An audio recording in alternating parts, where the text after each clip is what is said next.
Yes, hello Judith, hello Lior, hello Yael. It's great to see you all again.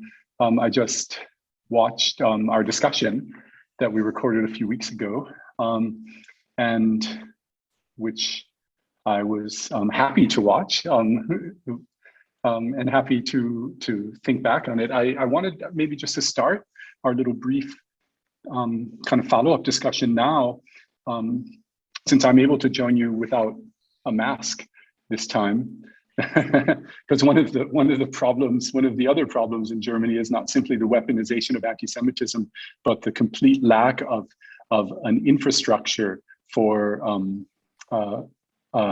internet connectivity on the trains.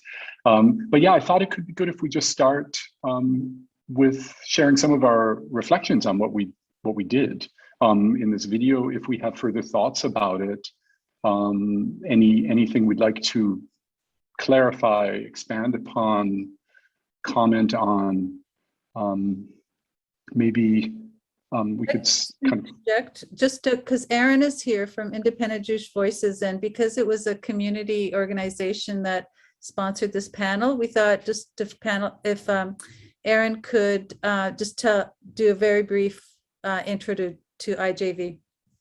Perfect. Yeah, sure. And thanks so much for inviting me. It's really an honor to be part of a global event like this, Queer Cinema for Palestine. It's not unique because, I mean, there's been all these incredible initiatives of, queer solidarity with Palestine going back, at least as long as I've been in the movement, which was like to say, since the early 2000s. And, I've been a long time admirer of John's work and Yael's work and, so many of the panelists here tonight. So yeah, just truly an honor to be part of this discussion. For those of us, or those of you out there who aren't familiar with Independent Jewish Voices Canada, we're a national organization, of course, based in Canada. We've been around since 2008, and we have chapters kind of all across the country in all the major Canadian cities. We've been part of the BDS, Boycott, Divestment, and Sanctions campaign since 2009. So at the time that we endorsed it back then, we were actually the first national Jewish organization in the world to endorse BDS. And of course, others since then, notably Jewish Voice for Peace, in the US has endorsed it as well too.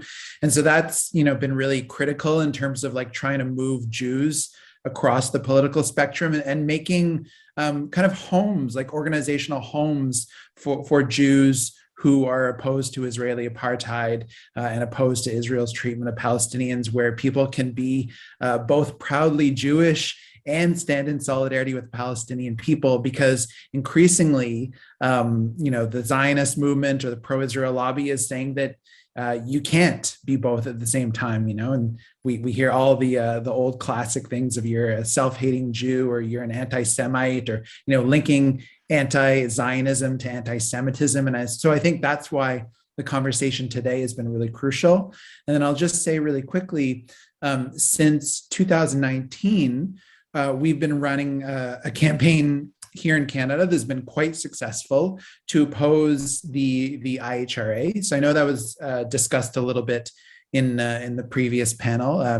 And again, for those of you who don't know, the IHRA stands for the International Holocaust Remembrance Alliance. It's kind of like an international consortium of various member countries. At its core, there's nothing bad about the IHRA. Its mission is to do Holocaust education, which is critical, of course. But one of the components of the IHRA, shall we say, is it has a definition of anti-Semitism, which increasingly more and more countries and governments around the world are adopting, and is a very, very problematic definition because it's been used dozens of times to silence or to censor BDS or Palestine solidarity activism. And so now we're seeing a growing movement to kind of push back against the IHRA, not only coming from progressive Jewish communities, but from academics, from Palestinians notably, who are saying that this definition of anti-Semitism is basically taking away our fundamental right to tell our own narratives and our own truths. So again, it's just today's conversation is really, really critical, and we're honored as IJV to be a part of it. Thank you, Aaron. It's an honor for us to have you sponsoring this panel, this discussion. So thank you also for your great work. Maybe we could then continue with the idea of reflecting on some of what happened. I mean, Aaron sort of extended that discussion already by furthering a consideration of some of the problems of the use of this IHRA definition and the use of it. But what do you all think? Maybe we could, if it's okay, just kind of even go in sort of the order we went before. I'll just ask you, Lior. I think you were the first person who I turned to in that video. Yeah. It was interesting to watch the materials and also be part of the conversation. And I think looking at the whole thing, I feel like we managed to not only address the topic, but also to kind of bring nuance and bring our conversation towards like the cause that we're dealing with, without falling into the same positioning that I feel like in some way like Zionist discourse wants us to fall into. So I watched it, and I watched our conversation progresses and how we're bringing like a Mizrahi perspective or international perspective or queer perspective into the discussion. And I think, I don't know, I felt we did a good job at positioning that. I personally have to say, I didn't get a chance to see so much things at the festival. I did get I was able to see the Paris-Berlin event, which was really great. And it was interesting also, like on this topic, to revisit Basma El-Sharif's work, or Prosecuted. And someone that I really love her work, and I've been following it for like a decade or so, and showed it in different contexts. And I saw this work before in LA, but hear her also talk about that work that's really about criticizing the positionality of Israel as this free democracy against Gaza as a way to, and hearing how she had to kind of work, especially in the States, with critique that this work is anti-Semite, for example. It was interesting to see how this thread seems to not be only something that Jews who are pro-Palestinian have to deal with, but how it actually affects the discourse that Palestinians can have about their own rights. Anyway, I think it's still running, by the way, and I want to recommend people to check. There's, other few filmmakers as well there. Bassam Seed, I think, and Shuruk Harb. That's my little comment. And I'm curious to hear if there's like questions, stuff that people want to talk about more, to be honest. Great. Thanks, Lior. We can just do a quick round with us and then open it up immediately for questions. That would be great. Yael. Hi, thanks. I likewise am wanting to hear questions, so I'll be really brief. And since Lior opened it up in terms of other programs, I also appreciated the one from London, Ontario, that made connections in terms of indigeneity and land, and that was really important. Montreal program, et cetera. So definitely, and I'm glad that some of the programs will be on for a bit for people to catch up. I think the thing for me often is thinking through these issues in terms of very specific things that are happening on the ground. And so you know, I'm thinking of when we're talking about this weaponizing of anti-Semitism, and it's about around giving very specific examples. And so there's just a short list I'm going to do, but the list is unfortunately very long, of incidences. So for example, Professor David Miller at University of Bristol, who teaches about Islamophobia and has been fired just a month or so ago. Duncan McHugh at the CBC, who is our national broadcaster, having uttered the word Palestine and being forced to apologize for not saying Palestinian territories. The well-known censure at U of T of rescinding their offer to Dr. Valentina Azarova and for there being interference in the hiring process because she's perceived to be critical of Israeli government policy. Recently, Desmond Cole, who's an anti-racist activist here, saying the words "Free Palestine," and then coming under fire at the Toronto District School Board presentation that he presented. Many years ago, Rafif Ziada, a Palestinian poet, in 2004 was targeted also for addressing the history of Palestine at the TDSB, at the Toronto District School Board. And then recently, last year, Javier Davila, who is an equity programmer and advisor, shared an opt-in resource list for educators and was then put on, he was put under investigation. And subsequent to that, even though that he's been cleared, the school board has put representatives from the CIJA, which is, I think, the Canadian Israel Jewish Alliance, which are apologists for the state of Israel, as representatives on the equity board. So there's just like that, these are just few of many examples. And I think it's really important for us to be connected and understand like what's going on the ground in these, in terms of the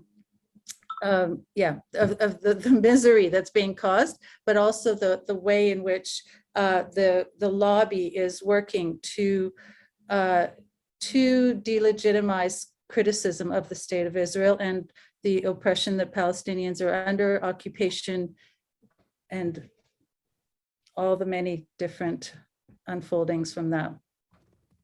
Great. Yeah, thank you. Yeah, that's very important to keep these names and these incidents in our memory and in our present mind as we continue our activism. Judith, do you have some thoughts? Yes, thank you. It's a pleasure to be here with you again, or wherever we are, virtually. I am thinking about the fact that very often these cases of censorship make us or lead us to seek recourse to rights of free expression, rights of political expression, rights of political affiliation, which are all really important rights, and we do need to defend them without any doubt. At the same time, it worries me that if we stay within the rights discourse to understand what's happening in Palestine, we may lose sight of a larger picture, which is, I think, a mix of settler colonialism and a racist state as it applies its policies. So when we're talking about rights, it seems like, oh, Palestinians should have the rights to express their point of view. We should have the rights to express our point of view. We're staying within, constitutional or fundamental individual liberties. And, we need to fight on that level. At the same time, these are not just points of view that should be allowed and should be uncriminalized, although they are. But very often we're actually talking about forms of resistance to a settler colonial regime, or we're talking about forms of political resistance to state racism. And those larger structures fall away when we don't focus on resistance, when we don't focus on even emancipation. What would it mean to live outside of colonial rule? What is the demand to live outside of colonial rule, to have colonial rule come to an end? That's not just an individual point of view. It is, and I should be able to say it without being, blocked at the border. There's no question about it. But it's also an analysis that goes way beyond individual rights claims. It's a collective movement making a political demand, which is not just about an individual right or even a collective right, although we could argue about that, but it's actually about throwing off a system of oppression that that no people anywhere should have to live under. So, and I worry just a little, because as they keep censoring us and our allies, we keep seeking recourse to individual rights of freedom and expression. So I just saw the Just Vision film Boycott, which basically says the US Constitution is great if you just honor it, and that these anti-boycott legislation efforts within the US are unconstitutional. What we need to do is go back to the Constitution and praise America and praise individual liberty. And it was like, well, we could go there. And yes, it is totally inconsistent that certain points of view are considered to be those that can be freely expressed without any kind of punitive rejoinder from the state. At the same time, we end up kind of saying, constitutional liberties of free expression in the state of Israel, should be honored. No, I mean, yes, yes, but let's not end there and end up applauding these constitutional structures, which we know from the start were bound up with colonization or slavery or the genocide of indigenous peoples. There are larger structures of power, and within which constitutional laws, principles, rights have to be situated. So, and I feel like some of the films you all are talking about and have made actually help to resituate us. And I'm wondering whether cinematic language, as it were, the visual and dramatic language of cinema gives us another perspective that's not the more narrowly legal one that we sometimes do need, but which can also restrict our imaginations. Thank you, Judith. I just wanted to add just one thing myself. I probably should say something more about film because I like the way you're talking about it. But my comment is more thinking about from what you're saying. It makes me think of one thing that we did repeat in our video, which is something I often hear in Germany, because we did say often that you can't really criticize Israel in Germany, and that will often be met with the response from Germans, let's say Germans from the German press, the feuilleton. Of course, you can criticize Israel in Germany. It's a pluralistic country. We support the pluralism of views. But then, first in a newspaper, if you have an article criticizing Israel, then they immediately the next week have to have an article attacking, let's say, the Palestinians or praising Israel. So there's that. Or they could say, yes, you can criticize Israel, but you have to. But you do acknowledge the right of Israel to exist, don't you? And then if you say, oh yeah, I acknowledge the right of Israel to exist, then they say, I mean as a Jewish democratic state. And if you say, well, how can it be Jewish and democratic at the same time? How can it be like ethno-nationalist? And then they say, oh, well, then you don't support the right of the state of Israel to exist. And in that sense, no, you can't practice this kind of critique of Israel. Or if you say, oh, how can it be a Jewish and democratic state as a settler colonial? Say, oh, you can't say the word settler colonial. No, you can't criticize Israel.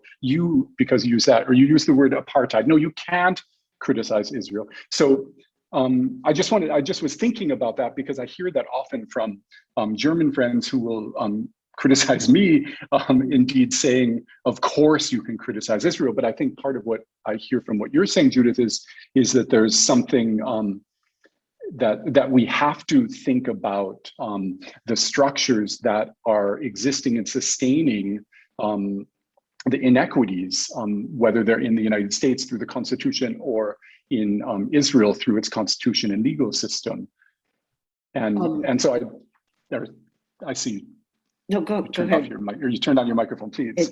Yes, just getting ready, but you should finish your sentence. Oh, no, I think I'm finished. Oh, okay. I'll just say briefly this. Of course, I'm involved in those conversations too, and have been censored and have been blocked and all kinds of things, and called various nefarious things. But and it is important that we insist on the right openly to criticize that. And it is part of political expression and free expression, and is also in a separate domain within university life, a zone of academic freedom as well. So I'm all for that. I've argued for that. What I worry about is that when we're backed into a corner so often and we're made defensive because we're answering these questions like, well, actually, of course, Israel has a right to exist, but maybe if it existed as a state that allowed for equal participation in the enfranchisement of all of its inhabitants, that would actually fulfill Jewish and democratic values in a better way than it's doing right now, or something like, we don't, we have to get out of the defensive position, because then we're just pounding on the rights claims, like this is free expression. But we need, like, if we come at it from another angle, like, what's the history of settler colonialism? What does comparative settler colonialism look like? What are the alliances that have developed between among Hawaiian sovereignty movements and indigenous politics throughout the Americas, and the Palestinian struggle, and Black Lives Matter? Like, if we start in some other place and we build a conceptual framework that's persuasive, and that's backed by social movements that are obviously trying to realize more consistent and powerful notions of equality and freedom, and even radical democracy, we will be making the case from another point of view. So as much as we need that individual freedom of expression, which grounds us in certain kinds of legal precepts and makes a state or a set of media monopolies accountable to those freedoms, as much as we need to do that, if we get backed into that corner, then we're just making these legal rights claims on our own behalf, or on the behalf of those who are speaking, rather than looking at the systematic deprivation of legal rights that constitutes occupation, siege, and expulsion. And so I just don't want us to lose that larger frame. Yeah, Actually, go ahead. Yeah, I was just going to go into questions, but I'm happy to hear more. If I could jump in and just to build on one thing that Judith is bringing up, because I agree that a lot of this weaponization of anti-Semitism forces us into a really frustrating defensive position when we want to be out there advocating for Palestinian self-determination or BDS, and instead we're always having to respond to these false accusations of anti-Semitism. But one thing that I wanted to say is IJV, along with 14 other progressive Jewish organizations from around the world, including Jewish Voice for Peace, groups in the UK, New Zealand, we actually we put together a document that we released about a year ago, and it's called Principles for Dismantling Anti-Semitism. And the thinking behind that is that we kind of with the IHRA, we got backed into this corner where we're having these debates and squabbles about, which anti-Semitism definition do we want? Is it the Jerusalem Declaration, which I know got talked about in the previous panel, or is it the IHRA? And the problem with all those is, you're still in that defensive mode where, what we actually want to be doing as Jews is we want to be talking about the world we want to build that is free of anti-Semitism and free of fascism and, has, is pluralistic and has liberty for all. And so I'll try to post a link to that document, but I think it allows us to kind of move past that. And, Yael mentioned this earlier too, but, actually talk about the worlds we want to fight for and build rather than, just having to respond to these claims all the time. Mm-hmm. Great. Yeah. Thank you, Aaron. Yeah, it really resonated. Also, not just think about the time we spent trying to say, oh, we're not anti-Semitic, but also the time we spend about working with the fact that it's like legal framework and how it doesn't allow us to go beyond these questions of laws and imagine a different law system, a different governing system, a different identity structure. I think that's really resonated with me. And I think that's this question of imagination. How do we imagine a different situation? I mean, we want to think, we look back and we're like, oh, this thing has been going on for a few hundred years, but it's only actually a few hundred years, not much more than that. And we can actually think about something in the larger scale that, that ask question about who's the individual in relationship to the society they live in. And how do we emancipate societies in different ways that are not legal? So it resonates. That's all I'm saying. Great. Thank you, Lior. Should we see if there's any comments or questions from the participants? You can, I think there's the possibility to, great. Aaron just shared in the chat a link to this document. And I think there's a possibility to either raise your hand and then John, you will make the people suddenly appear here magically, if I understand correctly. Or you could write a comment in the chat if you prefer. I think people can raise their hands and then John will unmute them and they can ask their question. Thanks, Yael. PQFF, or Okay. or put the question in there. Okay, so you could raise the Zoom hand.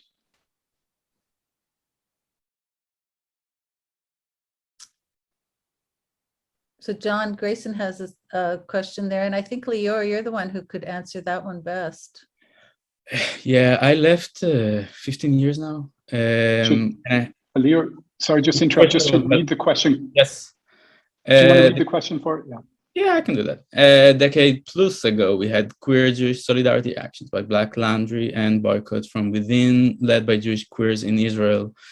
But what is the current state of Jewish queer solidarity with Palestine within Israel today? So again, I left like 15 years ago and I've been in different levels of connection with that place. And I have to say, back in the late aughts, I think a lot of people, there was a wave of leftists there was a lot of oppression. People were put on blacklists. They couldn't leave the country. They were harassed on the airports. And eventually a lot of people who could leave, and of course that's a question of who can leave and who's able to do that, did leave. I know of a few I know of a few groups, but more artists, I guess, that do queer, and not just leftist Zionist, but rather anti-Zionist and rather, pro-Palestinian. But I don't have a whole view of, I don't know if you, Yael, maybe have, or. I'm thinking of Ezra Nawi, who died this past year, and because Ezra was such dedicated and consistent champion, out all the time in every way. And and I have lost track. I think I haven't been as in touch most recently. So I don't know if I can answer that question.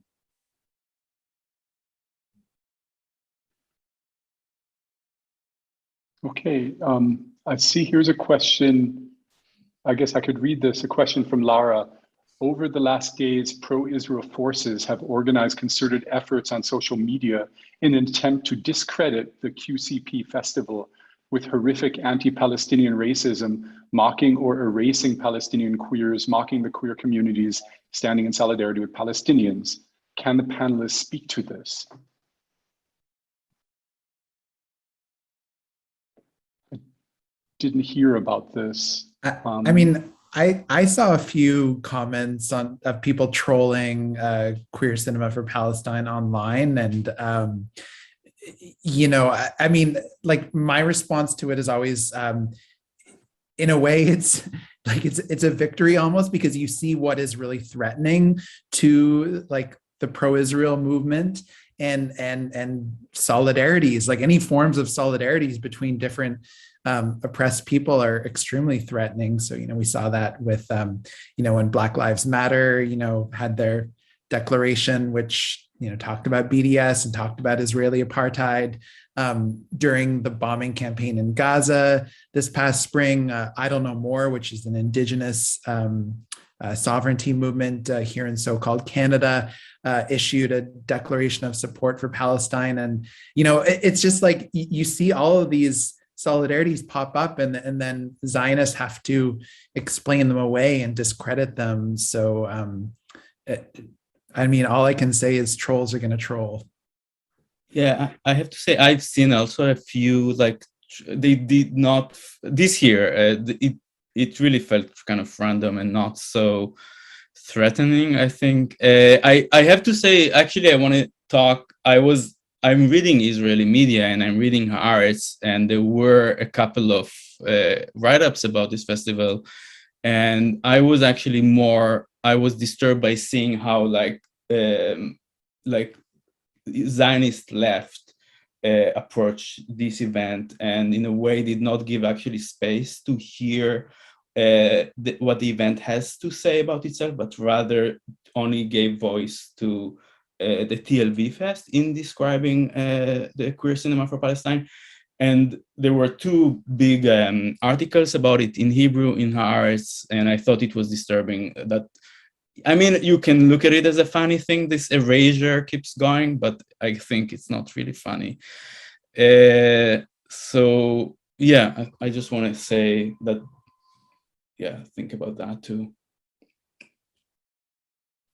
I think all of this, I don't do much social media at all. There's too many other things to do. So so I haven't really actually seen or followed what's been posted.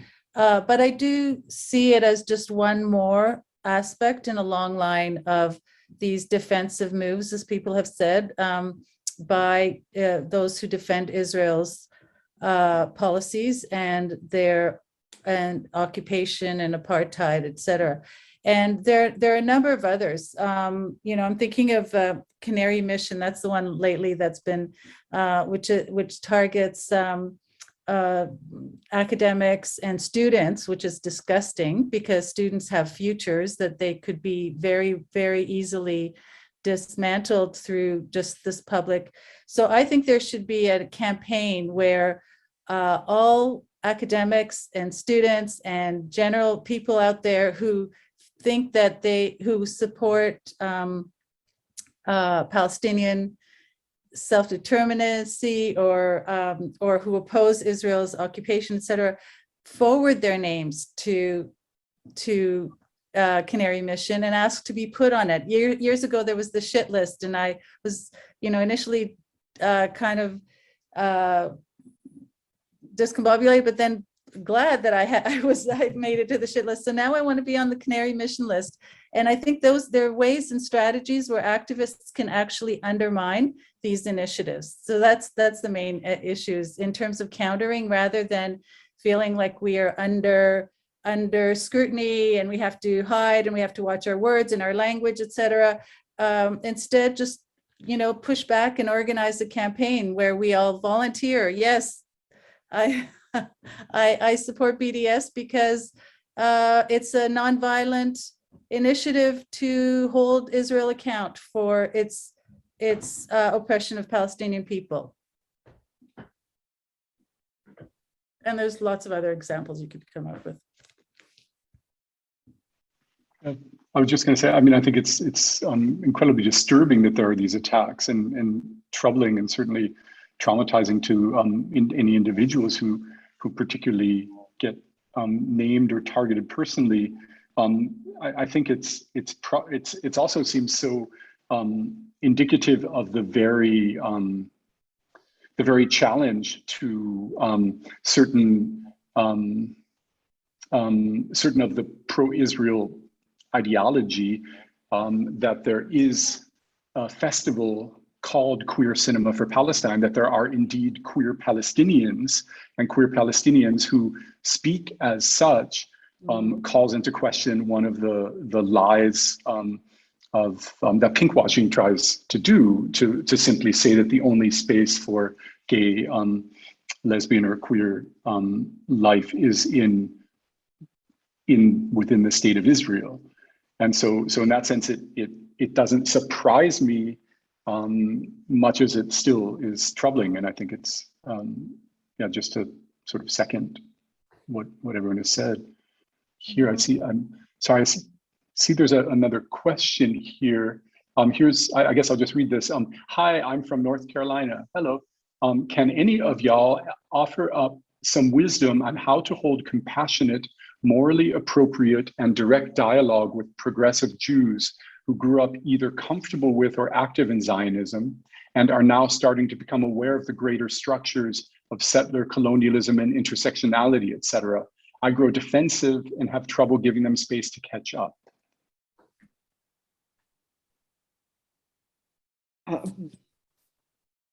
Well, I actually think that those of us who did emerge from the Zionist crucible are the ones to have those conversations, because we grew up, with the whole idea of Israel. We grew up with a seamless Zionist landscape. There was no anti-Zionism. The only anti-Zionism was from anti-Semites, and many of the people who are still alive, older than me, from my childhood, continue to believe that, but many of them have adjusted their views over time, including my 92-year-old mother.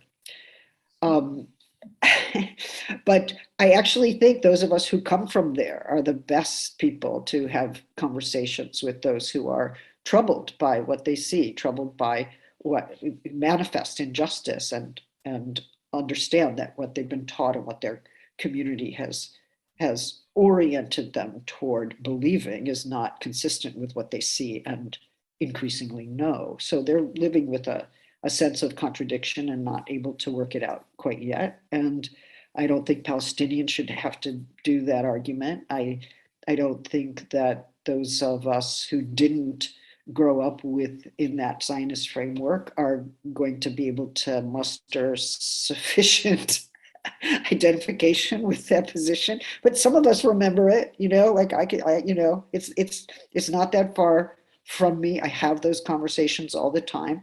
I'm patient, I've got a list of readings. I identify with the anguish, with the contradiction and the emergence out of it. And you introduce them to extraordinary groups like Aaron's, or, Independent Jewish Voices, in different parts of the world, or Jewish Voice for Peace, or maybe they want to be with J Street for a while because that's more comfortable, and maybe they'll move, I don't know. But you give them options where they can take their Jewish belonging and even their formation as children and young adults, and see, that there are other people living in the world who have had this struggle or are having it still, and that they're part of an emerging collective consciousness on what justice really is. And compassion, patience, and some identification. I think it is good to see this as a developmental process often, like 20 years ago, I don't think I would have been able to speak to the issues, you know, and or maybe just starting to, you know, that kind of thing anyway. And so, yeah, I think your issue of compassion is important, but also just being very clear. And, you know, there's been recent studies that, not studies, what do you call it? The language, but anyways, 40% of, apparently, at least 40% of those under 40 in the States, Jews under 40, believe that Israel is an apartheid state, for example. Just to, so these kind of, so there is a significant movement. There are people out there to speak to, and they're at different levels of their development around the discourse and the language, and internalizing what this means for themselves, let alone having a language to speak to others with. Yeah. I'd love some tips on how to be compassionate to Germans when I speak to them about these issues. But Yes. I think some of the things that have been said now, I could try. Try those strategies. I know I was at a protest in Berlin with, it's a small group, but I know there's a group in Berlin that's been active. Yeah. Oh yeah, no, they're great. There's great activism in Berlin. Also, new activism of younger Palestinian groups. Palästina spricht, Palestine speaks, a fantastic new group. And there's the maybe a kind of pendant to the Jewish Voice for Peace, the Jewish Voice for a Just Peace in the Middle East, is a German group that does a lot of really important work. So I'm sort of half joking, but I mean, there are really wonderful also queer groups. Also, thankfully, a lot of the radical Israelis who left Israel and came to Berlin and have been able to meet up with Palestinians in the largest Palestinian diaspora in Europe, namely in Berlin, also have formed very productive alliances. I think in Germany, you have to turn it back when they tell you, if you take that point of view, that is an anti-Semitic point of view and unacceptable. You have to turn it back and say, why is it that this legitimate claim for justice, equality, and freedom makes you afraid of being called anti-Semitic if you affirm it? In other words, they're the ones whose fear of their own anti-Semitism suddenly being outed or exposed is really an issue, which is why they're constantly pointing the finger elsewhere. And I think, you know, you have to turn that mirror back. You know, you're so terrified of that criticism that you can't name an injustice that's right before your face. And what does that mean for a German not to name, again, an injustice right before their face? You know, this, and some on the left know this very well, especially as they think about the ways in which Islamophobia and racism work throughout Germany, and how that is sanitized in public discourse. So they do get it, but no, I think one needs to just turn the mirror around. Yeah. If I could just jump in really quickly, I was trying to share a few links in the chat that I thought was going to all the attendees. I think it just went to the co-panelists, but to respond to the previous question that the person from, I believe, North Carolina asked, I was just going to say, I think, you know, for me and for a lot of other people, like hearing from Palestinians is really crucial, but also hearing from, you know, anti-Zionist Israelis or Israelis who are at least, you know, critical of the occupation. And so there's a really powerful organization called Breaking the Silence in Israel, which is former IDF soldiers who share testimonials about, you know, the time that they served in the occupied territories and these moments that brought them into, you know, questioning the dominant narratives in Israel and brought them to a place of solidarity with the Palestinian people. And I think a lot of the times it's like, you're not going to win people over with stats or with like maps and graphs, but you can win people over with powerful personal narratives. So I think Breaking the Silence is a really great place to start. And then I also just wanted to really quickly mention that IJV is actually presenting Yael's film, Dear Yassine Remembered, which I think people saw excerpts of in the previous panel. So we're going to be presenting that in its entirety on Sunday, November the 28th at 7:30 p.m. Eastern. And I will post a link in the chat that will hopefully reach everyone. So I just wanted to mention that. Thank you, Aaron. I see.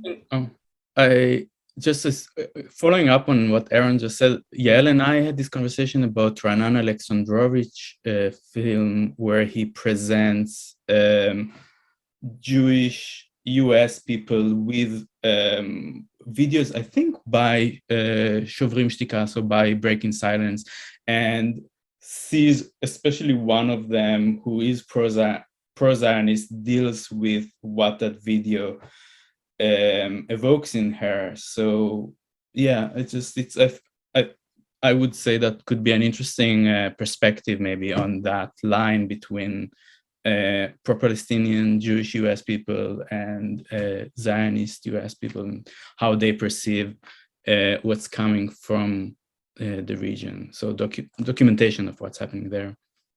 It's the film is called The Viewing Booth, and it's focuses and it's more videos that B'Tselem has posted online that are shown to a number of Americans who have Zionist, sympathies, but it focuses on specifically a young woman named Maya, and just the way that she's grappling but holding on to her her beliefs and ideological underpinnings, as it were. So yeah, it's worth looking at and thinking through. I see we have a question. It came like officially in this F&A section. I'm not sure. Does everyone see that, or if I hit in video answer, does that? Oh no. Okay. Well, here I'll just read it. It's from Nona Golan.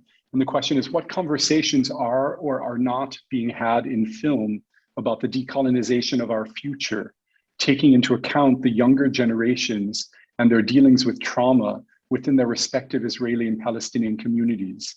How is that altered internationally versus in Israel, Palestine? Very important question. Does someone have some thoughts about that?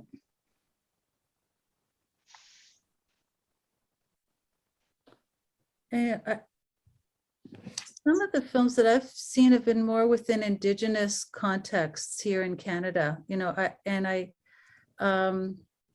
terms around decolonization. And I think there's still, I say this within my institution because we've kind of taken on decolonization as one of the kind of goals of the institution, but I don't think that we all know what that really means yet. I think there's so much to be had in terms of thinking through what, some people use it in terms of just as a way of saying we're going to tell our stories, as opposed to what I might think decolonization means, which is not only rectifying the past, acknowledging and rectifying, but actually coming to power sharing, and inclusion, resource sharing, those kinds of very direct political material applications of what decolonization might mean. And so, and I'm not sure that we've really sufficiently explored any of what all that means in any of the locations that we live in. So for us here in Canada, with our history of Indigenous residential schools and the kind of dispossession that has happened here, and then making that link to Palestine and Israel and Palestine, I don't know that there was a film actually by the same filmmaker, The Laws in These Parts, that was really important around how the law in Israel was used to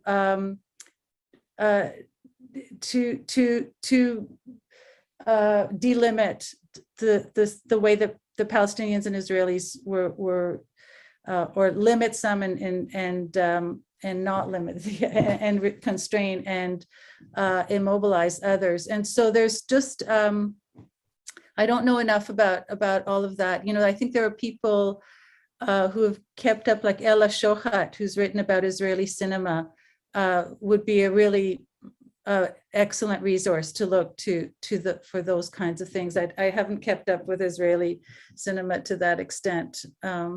Yeah. I can, I think it's a really important and difficult question. I feel like I'm now in California in the last few years, but I feel like everyone's around me is talking about speculative fiction because we are all trying to kind of figure out where we are going from here. So I think it's a global question. And specifically, and I think that's when we tend to think about the colonization as a process, right? Rather than as a specific target in mind that we are aiming at. So it becomes so-called a verb or a process to deal with things.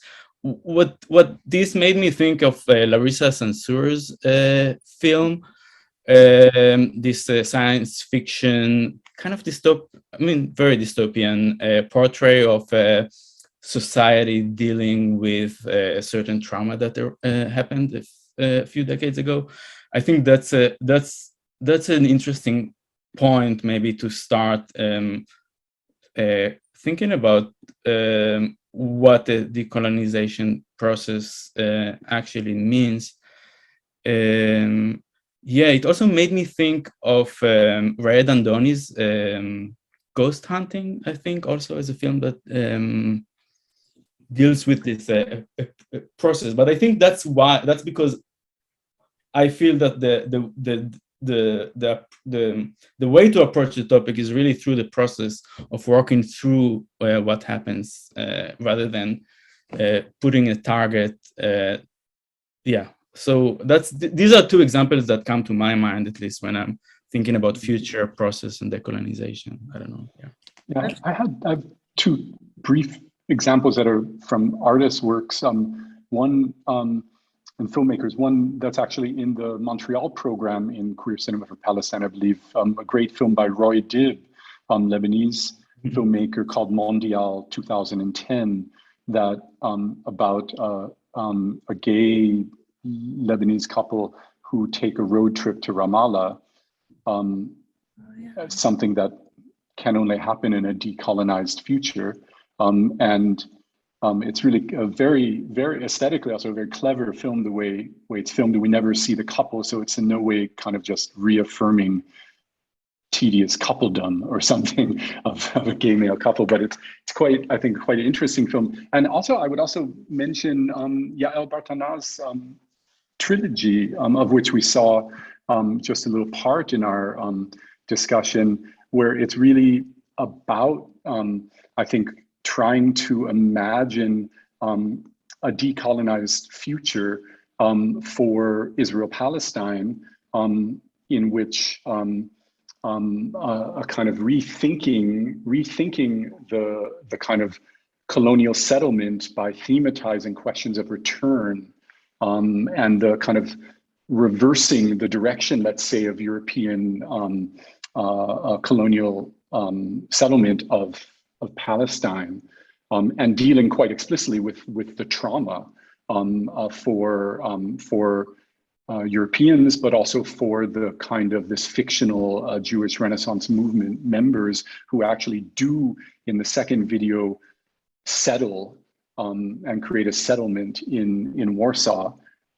So I think that those are just two examples that occur to me of innovative ways of, in league with what you were talking about, Lior, of speculative fictions that give us visions of a decolonized future for that region. Mm-hmm.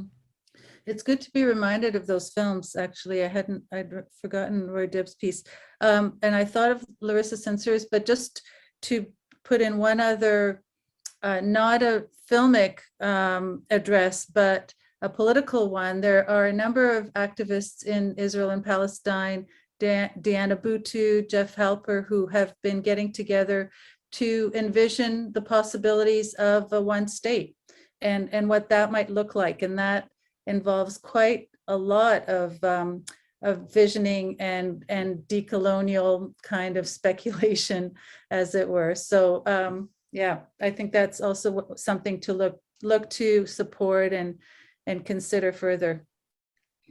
I would just add to that the extraordinary work of Zochrot in Israel, and that's a great group. It's Israeli Jews and Palestinians, but also, you know, pretty queer, not fully queer, but you know, significantly queer. And they've been involved not only in the anti-eviction movement, but in archiving the destroyed villages and also mapping out what it would look like to resettle Palestinians who would be welcomed back to Palestine, right? So they're imagining the welcoming back that, you know, we saw in Yael Bartana's film, where we are imagining the Poles welcoming back the Jews, repatriation, resettlement, which is a deeply affirmative vision. And they've worked with Eyal Weizmann to actually produce an entire set of architectural plans for various villages, which would be near or adjacent to the areas where from which Palestinians have been forcibly expelled in 48 and 67 and so on. So these are fabulous. Maybe we could call it fabulation, because who's going to implement this? But it exists as a plan, as a structure, as a vision that interrupts our sense that, oh, this is all inevitable and there will never be any change. So sometimes the utopian and impossible visions, do become possible, but one of their great strengths is that they make us look at life otherwise. And from Palestine, I think of Elia Suleiman's work, The Time That Remains. I mean, that was such an extraordinary elaboration of what it means to live in time under occupation, what the daily life is. It was so granular. It was really, and also he has fabulous and impossible and cartoonish things that happen in his films that make us laugh at the occupation, or imagine what it would be like if we could laugh, or if it were to break down in the implausible ways that he has it break down. Those are magnificent imaginings, and I think we need them for the struggle. They regenerate our spirit and our resolve. Mm-hmm. Are there other comments or questions? We don't have to take up. Oh, Judith, did you want to add something? I just had one thing to say, which is somewhat obvious, but when Palestinians make films in the West Bank, or, they might be citizens of Israel who are working across that wall, it's so often the case that if they are successful films, Israel will take credit because the production facilities are all within 48. And so Palestinians are dependent on some of that technology and that distribution in order to get their films out. And that's part of colonization. That's part of the occupation. And it was exceedingly upsetting when 5 Broken Cameras was claimed as an Israeli film, when it's clearly a Palestinian film. And of course, the minute it was up for major awards, Israel showed up to lay claim to that. But it's if we think about the politics and economics of film production in Palestine, we also are face to face with the economics and the politics of occupation. Mm-hmm.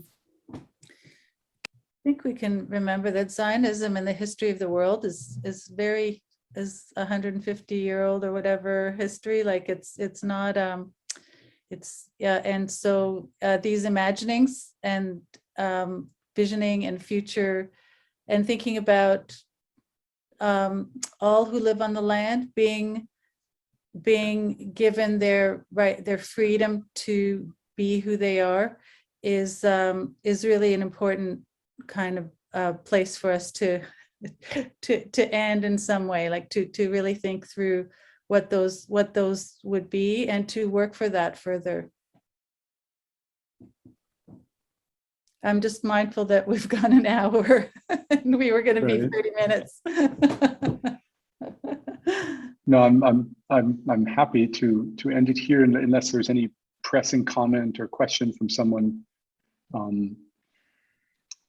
any of you or anyone who I don't see.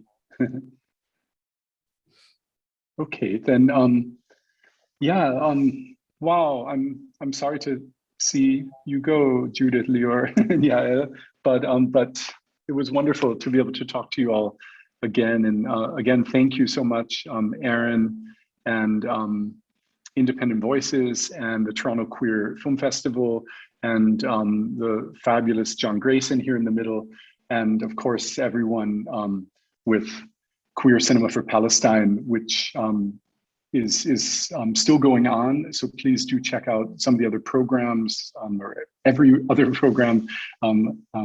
As you see, we're all taking inspiration from it as we were preparing for our discussions today. So thank you.